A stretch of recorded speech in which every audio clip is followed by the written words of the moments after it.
շատ կարևոր է նաև հարգելի գործընկերներ մեր մոտեցումների ճկունությունը ներդրումները ուղեկցելու ճանապարհին, որովհետև Հայաստանում համատարած այդ խնդիրը կա եւ մենք մեկը հասկանում ենք ինչ որ մի հատ հարց է առաջանում, այդ հարցը լուծում ենք ի վերջո, բայց համ մենք ենք տանջում, համ ուրիշներին ենք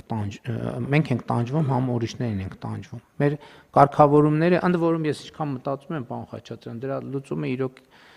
ներդրումային ծրագրերի ես կարծում եմ նախ ներդրումային ծրագրերի մասին մեզ օրենսդրության վերանայում է պետք, որպեսզի կառավարությունը ավելի մեծ ճկունություններ ունենա։ Այնտեղ, որտեղ կա ներդրումային ծրագիր, որպեսզի կարողանանք մենք փաթեթային որոշումներ կայացնենք, որպեսզի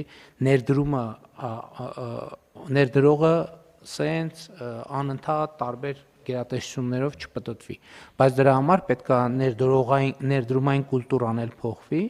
որ մարդիկ արձանագրեն, որ ավելի լավ է այդ ներդրումը անել, նախ ներդրումային ծրագիրը կառավարությունով հաստատելով, որտեղ արդեն շատ process-ներ ավելի հեշտ կլինեն։ Բայց հիմա մենք դա իհարկե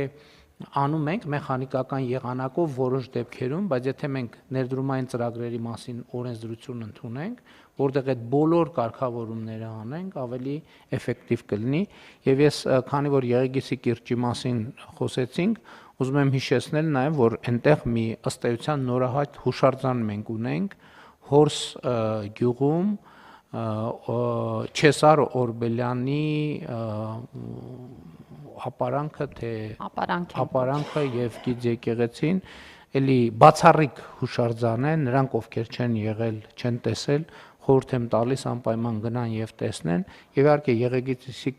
կիրճում, Վայոց ձորի մարզում տենց հիշողությունով տասնյակ հուշարձաններ կարող ենք թվարկել։ Եվ սա մի ուղղություն է, որը պոտենցիալ ունի եւ ինչի մենակ Վայոց ձորի մարզում, ցանկացած մարզում, Հայաստանի Հանրապետության ցանկացած մարզում։